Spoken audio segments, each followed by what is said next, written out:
Alors, que dire de cet épisode 4 de Daredevil Born Again qui est sorti aujourd'hui? Que dire, à part que c'était plutôt excellent. Pour le coup, on va avancer directement en spoil et on commence maintenant, c'est parti.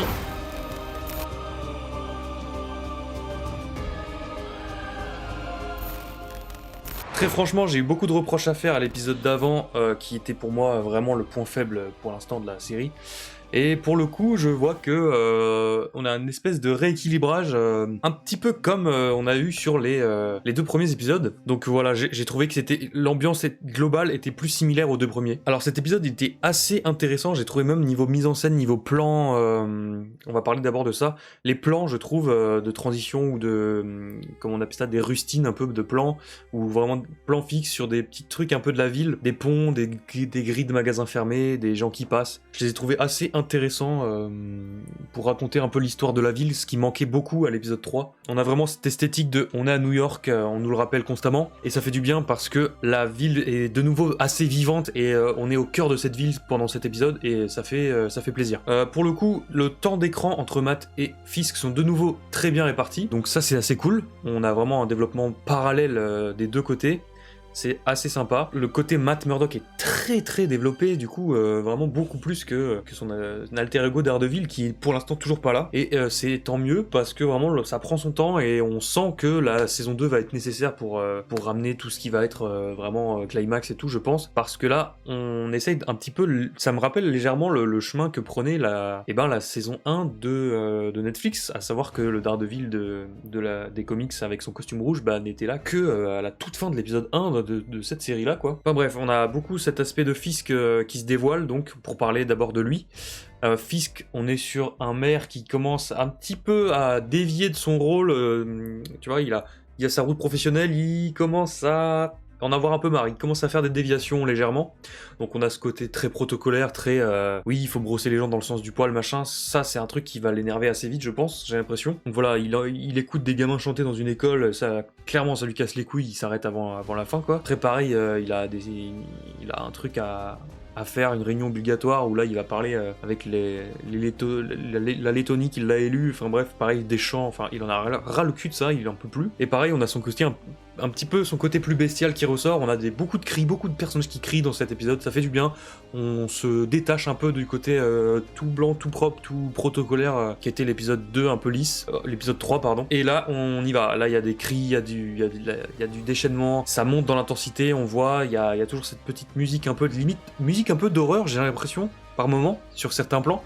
très angoissant, très oppressant, très horreur pour le coup, et ça m'a mis dedans, franchement ça m'a vraiment mis dedans. Donc voilà, Fisk qui commence un petit peu à en avoir ras le cul de son rôle de maire qu'il faut rester, où il faut rester dans les clous, et à la fin, on n'avait plus vraiment de doute malheureusement, mais les plans sur ces points en sang étaient très explicites, puisque à la fin, il mange ses petites pâtes saucisses dans sa cave à vin, avec littéralement l'amant de sa femme entre des barreaux d'une cage primaire, quoi. Là-dessus, on est toujours sur un Fisk qui cache bien son jeu, malgré son statut de maire et malgré toutes ces déviances au fil des années et toutes les conneries qu'il a fait qui l'ont amené en prison, il continue. Donc on perd pas l'âme du personnage, malgré du coup une légère petite incohérence, je trouve, de ma part, pour ma part, parce que vraiment on est sur un aspect très le gars apprend jamais de ses erreurs en fait, juste. Enfin, il évolue pas, c'est toujours le même crétin à enfermer des gens dans sa cave et à les bolosser à coup de poing alors que c'est le maire de la ville littéralement. Après c'est Wilson Fisk, remettons dans le contexte que c'est du MCU, donc ma chaise grince énormément. Ça reste dans l'univers Marvel de Disney, donc voilà. C'est limite un tout petit peu incohérent, mais au pire c'est Fisk et il fait ce qu'il veut, quoi, tu vois. Il est devenu maire, donc à partir de là... Voilà, on lui accorde un peu tout. Ensuite, deuxième personnage que j'aimerais aborder dans cette critique, c'est le côté Matt, qui est plutôt cool, malgré aussi le fait que j'ai l'impression que depuis le début de cette série, il a un seul masque, un seul visage. Je parle pas du masque de Acorn, je parle de ses expressions faciales, son jeu d'acteur, qui est qui est toujours le même, je trouve, depuis le début. Quand il est mat, en tout cas, il y a pas vraiment de nuance. On voit jamais ses yeux. C'est un peu dommage. Il a tout le temps ses lunettes. J'aimerais bien qu'il les retire des fois pour qu'on voit un peu ses yeux. Je sais pas, mais je trouvais que il y avait un aspect où il jouait un peu toujours pareil. Là, il commence un petit peu à péter des câbles dans cet épisode-là. Il y a un point qui est posé sur quand il est face à son client dans le commissariat. Il y a des discussions vraiment intéressantes. Ça parle beaucoup cet épisode d'inégalité, d'insécurité, des riches qui s'en sortent toujours, des pauvres qui galèrent toujours autant. Enfin, il y a un aspect très sociétal, très politique, très axé vers la gauche évidemment, mais vraiment c'est assez marqué, je trouve, pour du Marvel Disney. Pour le coup, ça pose un peu plus ses couilles sur la table en termes de conviction, et ça ose dire, en vrai, ça ose dire des choses. Ça laisse entrevoir évidemment que les gens qui finissent en prison carrément à Rikers, donc c'est quand même une prison de haute sécurité chez Marvel. Le mec qui a volé des popcorn là, il se retrouve là-bas. Donc quand même Rikers, on n'enferme pas n'importe qui là-bas, quoi, surtout pour du popcorn. Ensuite, quand il raconte sa vie de précarité un peu extrême et tout, c'est assez touchant, et tu vois que Matt il a appris un peu ça comme un client lambda, et hop, dès que c'est réglé, c'est bon. Et au final, ça le touche quand même, et tout le long de l'épisode, depuis même un moment, tout ça le touche profondément, et ça va l'amener justement à petit aller au bout des choses et se remettre en question le système. Encore une fois, c'est un peu le même thème qu'il y avait un peu dans Daredevil, mais je trouve que dans la saison 3 de Netflix, c'était très axé sur la remise en question de sa foi chrétienne, qui encore une fois est absente de cette série-là, hein. Malheureusement. C'est vraiment l'essence du personnage, c'est vraiment dommage. Et voilà, là on a encore une fois une remise en question du système judiciaire, du côté de Matt, qui commence à aller faire un tour du côté de chez Frank. Voilà, on voit Frank dans cet épisode. Quel bonheur cette séquence, quel bonheur, ça m'a fait vraiment un truc. J'en reparlerai juste après de cette séquence. Mais voilà, il va voir clairement un criminel de guerre, hein, recherché pour des faits et tout, qui s'est évadé de prison, tout ça. Illégalement, enfin Frank, voilà. Mais on rappelle qu'à la fin de la saison 2, Matt était pas peu content que Frank descende 2-3 ninjas qui étaient prêts à le niquer sur le toit avec Elektra. Donc voilà, il lui a même fait limite un signe de tête en mode merci, tu m'as sauvé. Mais il a descendu des ninjas à côté de lui au sniper, quoi. Enfin bref, on sent qu'il y a un vrai truc. Matt est content de retrouver Frank dans cette séquence. J'en reparlerai après. Par contre, je vais finir sur Matt en solo. Voilà, donc toujours sa petite corne dans les mains. De plus en plus, on sent que c'est son porte-bonheur, un peu, c'est son dernier lien avec Foggy aussi. Enfin voilà, Matt est en pleine remise en question de est-ce que je sers vraiment à quelque chose, tu vois. On le voit dans la dernière séquence avec sa femme quand il rentre à son appart à la fin de l'épisode. Il se dit j'ai l'impression que mon boulot c'est de pousser un caillou gigantesque très lourd au haut d'une montagne, et que le lendemain n'importe qui la pousse et la fait retomber tout en bas, quoi. En gros, pour dire que tous ces efforts, voilà, est-ce que tous ces efforts, toute cette délégation qu'il donne à tous les gens de la justice, tous les gens de ce milieu qui sont censés régler les conflits légalement, est-ce que vraiment ça sert à quelque chose finalement? Quand tu vois que Fisk est de nouveau dehors déjà, bon voilà. Quand tu vois aussi que son client Victor Ayala s'est fait descendre et que tout le monde s'en fout, enfin vraiment, en fait il a cette remise en question, Matt, de est-ce que vraiment ça sert à quelque chose que je fais? Est-ce que je suis utile pour la société, moi qui a dédié ma vie à aider les autres? Est-ce que c'est vraiment nécessaire? Est-ce que ça sert vraiment à quelque chose, quoi? Fondamentalement, pour un avocat, remettre ça en question, c'est que vraiment il a quelque chose qui le tracasse, quoi. Donc à la fin on le retrouve, il ouvre du coup cette espèce de porte de placard ou je ne sais où on voit ces différents casques de Daredevil avec différentes couleurs. Donc voilà, il a toujours ça sous le coude, hein. Je sais même pas si sa femme est au courant qu'il est Daredevil, je crois pas. Mais voilà, et il a toujours sa petite boîte avec ses bâtons améliorés, donc avec carrément un truc qu'il lance avec un grappin en bout. Enfin voilà, il a toujours son matos, il est de plus en plus persuadé que la ville va de nouveau avoir besoin de lui prochainement, quoi. Parce que là, c'est la méga merde. Donc pour parler de tout ça, j'ai beaucoup aimé, du coup, pareil, ce que je disais, la répartition du temps d'écran de chacun, pour le coup, qui était très bien réparti. Je me suis beaucoup moins emmerdé dans cet épisode que dans celui d'avant, que j'ai trouvé mal géré niveau rythme et tout. Il y a eu pas mal d'erreurs, je trouve. Là, c'était très clean, entre les persos secondaires, tertiaires même, qui avaient tous leur importance à l'écran. Tu sens que les petits, comme ce que j'appelais dans la première vidéo, les petits lutins qui tournent autour de Fisk, ils ont de plus en plus d'importance. Mais en même temps, tu sens qu'ils vont pas être plus développés, que ce sera vraiment la plus-value pour le perso de Fisk. À première vue, tu penses qu'il va pardonner son mec là d'avoir fait fuiter des infos quand il était en boîte. Tu sens qu'il a un vrai truc de calme, un faux calme, tu vois, un truc bestial mais de tranquillité qu'il a développé, mais qu'en même temps, il va quand même enfermer quelqu'un dans une cave après lui avoir botté la gueule, quoi. Donc, voilà. Très intéressant à ce niveau-là, le développement est assez cool. J'ai les joues d'une chaleur atroce, je suis en cosplay Daredevil, c'est en train de rougir ma peau là. Why not? Du coup, venons-en au fait, on a eu la séquence avec Franck. Excellent retour de cet acteur, merci mon dieu d'avoir gardé sa doublure VF. Oui, je regarde en VF, et toujours un petit pincement au cœur pour Bernard Gabé. Mais franchement, le nouveau doubleur fait vraiment le taf, je suis content. Et on a le retour de Franck avec son doubleur d'origine, donc là vraiment, mon cœur est comblé. La barbe, ça lui va bien, les cheveux longs aussi, enfin bref. On a vraiment de la sympathie pour ce perso, on aime ce perso, on adore ce perso qui nous fait un peu du bien, qui nous touche. Toujours touchant, on le reconnaît vraiment, Franck, il a pas été dénaturé, vraiment c'est le même gars. C'est le même Franck qu'on a aimé avant, et il est de retour, ça fait vraiment plaisir de ouf. Juste petit truc que j'ai pas compris comme ça dans mon visionnage, c'est comment Matt l'a retrouvé. Il dit lui-même qu'il se cache pas, et que s'il se cachait, il se mettrait pas ici, genre. Et un peu bizarre la façon dont il est allé le voir en mode... c'est limite, il a toqué à la porte d'un immeuble, quoi, et en mode salut Bon, voilà. Au-delà de ça, relation parfaite entre Matt et Franck, j'ai trouvé qu'il y avait limite une amitié très belle.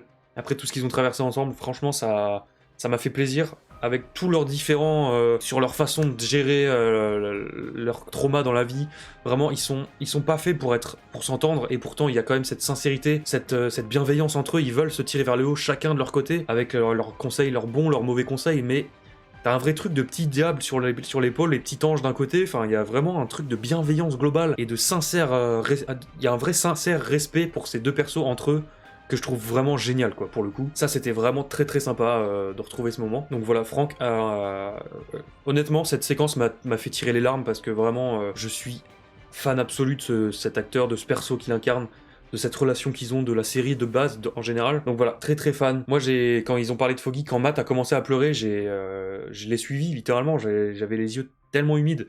Ça m'a fait un bien fou de revoir ce personnage et les sujets qu'ils abordaient. Matt a très vite craqué face à lui. Et finalement, ils ont un peu vécu un truc similaire, pour le coup, qui les rapproche beaucoup, parce que Matt s'en veut énormément et n'a toujours pas tourné la page de la mort de Foggy. Ce qui est cool, c'est qu'il ramène encore ça sur le devant de la scène.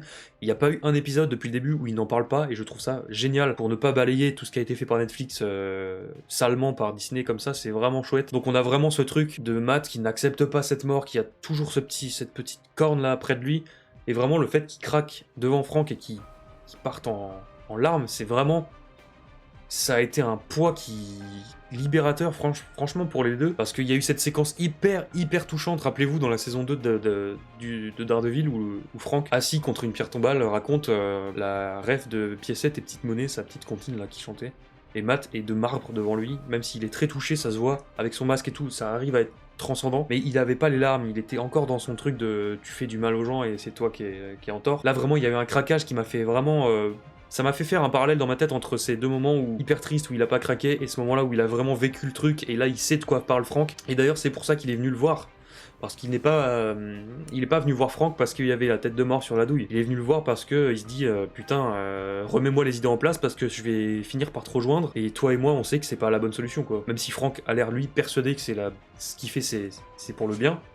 Il sait que Matt ne doit pas tomber là-dedans parce que c'est pas son genre, et franchement, limite qu'il aille le voir pour lui donner un conseil de reprends-toi et tout ça, c'était cohérent et c'était subtil. Là c'est moi qui l'ai perçu comme ça, et ce qui est cool, c'est que tout le monde ne va pas le percevoir comme ça, parce qu'il y a vraiment une subtilité dans l'écriture, dans l'interprétation qu'on peut s'en faire. J'ai trouvé ça top. Franchement, j'ai trouvé ça vraiment génial. Cette séquence était vraiment ouf. Comme je vous l'ai dit, j'étais très ému. Voilà, ils ont presque vécu là, un drame similaire, et pour le coup, ça les rapproche énormément.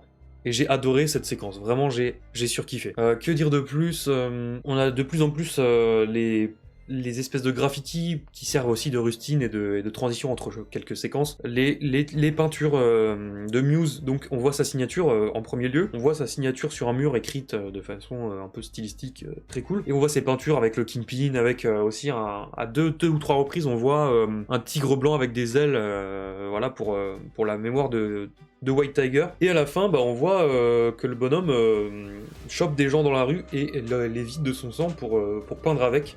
Donc voilà, comme le Muse des comics. Donc là, il peint vraiment avec le sang de ses victimes, et pour le coup, c'est accurate, et j'ai hâte d'en savoir plus. Alors, on le sait tous que c'est le gamin qui a été demandé de l'aide à la dame, à la meuf de Daredevil, mais les non-connaisseurs de comics sont peut-être pas au courant, donc désolé si je vous ai potentiellement spoil, mais c'était ce gamin-là dans l'épisode 1 ou 2, et donc on a son masque entièrement, du coup, et pour l'instant, on n'a aucun lien En fait, on sait pas ce qu'il a comme lien entre même Fisk ou Matt ou Daredevil, quoi que ce soit.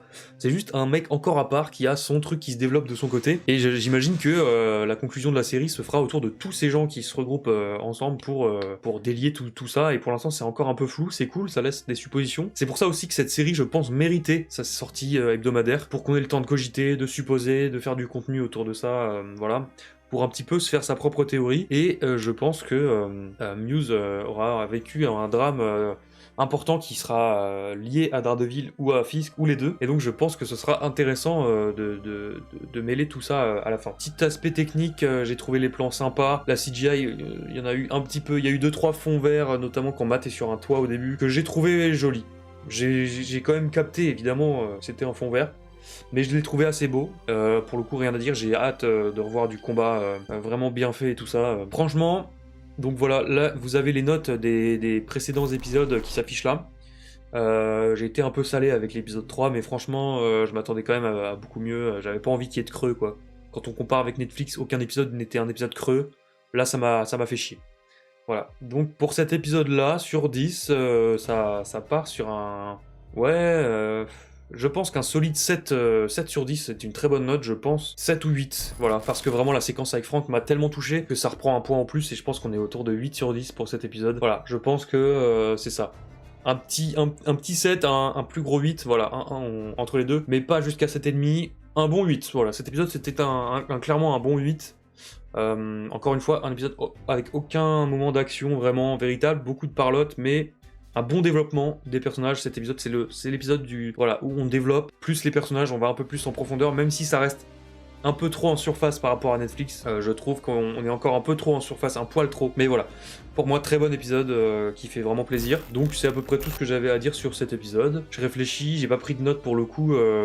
Voilà, je tourne dans la foulée. Il semble que j'ai dit tout ce que j'avais à peu près à dire. Qu'est-ce que j'aurais pu oublier? Si, je peux rajouter un petit mot sur la relation Fisk-Vanessa qui part je ne sais où pour une raison qui m'échappe. Si c'est juste pour dire que Fisk est fou et qu'il enferme encore des gens quand on lui manque de respect ou quand ça le dérange. Si c'est que pour ça, ça me ferait un peu chier. Voilà. Je le dis honnêtement, s'ils ont dégradé la relation Fisk-Vanessa juste pour lui dire qu'il est encore un peu dingo dans sa tête, il y avait un autre moyen de le faire. Mais finalement, c'est une relation qui méritait d'évoluer aussi, il faut le dire, parce que les trois saisons chez Netflix leur ont apporté un vrai amour puissant et solennel et tout, et hyper profond, qui forcément a fini par se dégrader avec le départ de Fisk, donc c'est aussi normal. Vanessa a goûté au pouvoir et a aimé ça, et elle s'est dit qu'elle avait pas besoin de Fisk pour kiffer cet aspect-là. Voilà, donc au final, c'est pas tellement un point négatif, même si j'avoue que je sais pas où ça part, et ça me fait quand même un peu peur. Je gigote dans tous les sens. Mais voilà, globalement, ce que j'avais à en dire, je crois que j'ai rien oublié. Si, il y a une séquence aussi au port, quand il voit que le port est délabré, qu'il veut le renouveler et tout, pour moi ça montre juste qu'il s'implique vraiment dans un vrai truc pour sa ville, qu'il est assez honnête là-dessus, en tout cas de ce que je comprends, et je vois pas trop où ça mène non plus. Il y a quand même des sacrées impasses, je sens qu'il faut ça élague pas trop, ça fait pousser plein de branches dans tous les sens, mais est-ce qu'elles auront toutes une finalité? J'en sais rien, faut voir avec le reste, mais du coup c'est très cool, parce que là du coup j'ai plein de questions, en espérant ne pas être déçu évidemment par le final, parce que la suite c'est l'année prochaine, donc bon, en tout cas j'ai beaucoup apprécié cet épisode, ça m'a vraiment touché, j'ai kiffé revoir mes petits persos préférés, donc c'était bien sympa. J'espère que ça vous a plu, si c'est le cas n'hésitez pas à me le faire savoir, ça me ferait énormément plaisir. Et puis voilà, n'hésitez pas à vous abonner à la chaîne si ce genre de contenu vous plaît, si vous voulez qu'on en discute, n'hésitez pas dans les commentaires, ça me ferait plaisir également de parler de tout ça avec vous. Et puis on se retrouve la semaine prochaine pour l'épisode 5. Je crois qu'il y a plusieurs épisodes d'ailleurs la semaine prochaine, si je dis pas de conneries. Et donc sinon le reste, Sea of Thieves, tout ça, les vidéos comme d'hab. Et voilà. Salut la team.